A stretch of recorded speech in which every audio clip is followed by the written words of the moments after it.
اگر کسی در دنیا خیانت کنه 1000% بفهمه که به خیانت گرفتار میشه.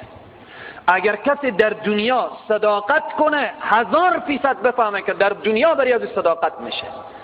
به ناموس کسی نگاه کردی انتظار داشته باش که به ناموس تو نگاه میشه، انتظار داشته باش.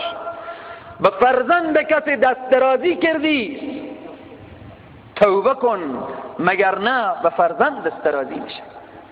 میگه یکی از شخصیت ها دیگه، اگر به این داستان ها و به این بحث ها بپردازیم از اصل میمونیم، میگه یک کسی بود به عمر خود به طرف نامحرم نگاه نکرده بود، به عمر خود نامحرم را ندیده بود.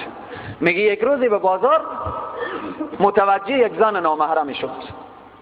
میگه وقتی که این به خانه آمد، زن ازی گفته که فلانی امروز چه کار کردی؟ گفت هیچی. گفت نه خوب فکر کن امروز چه کار کردی؟ گفته چرا، علت چیه؟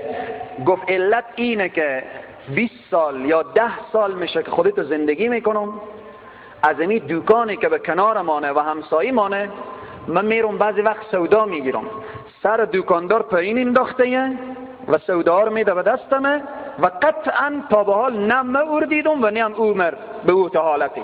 اگه من او دیده باشم ولی او تا به حال ندیده. ولی امروز سودار وقتی که به دستم داد طرف من یک نگاهی کرد و یک تبسمم کرد. امروز بگو که چه کار کردی؟ میگه او خور به سجده انداخت و گفت خدایا توبه کردم. گفت امروز من به طرف یک زن نگاه کردم. خیلی مهمه برادران عزیز و بزرگوار، خیلی مهمه. اینجا الله سبحانه و تعالی میگه که و ما ظلمونا، ای کسانی که دست به خیانت دراز میکنید، به رشوت و قمار و سود و زنا و لواطت و بالآخره به گناهان گوناگون دست دراز میکنید. و ما ظلمونا، به ما ظلم نمیکنید، به ما قطعا، به خدای تبارک و تعالی قطعا ظلمی نیه، ولکن کانوا انفسهم یظلمون، بلکه شما به خود ظلم میکنید. هر کس به خود ظلم میکنه. از دنیا مزرعه الاخره که امیر گفته شده که انسان در دنیا میتونه به خود بهشتی بسازه، میتونه جهنمی بسازه.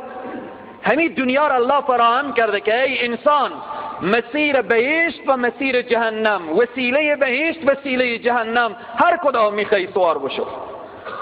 در دنیا دو تا موتور استاده، یک موتور انسان رو به جهنم میبره، یک موتور بالاخره به کجا؟ به بهشت. هر کدام می سوار شو، بلیط هر کدام میخوای بگیر، خود تو صاحب اختیاری.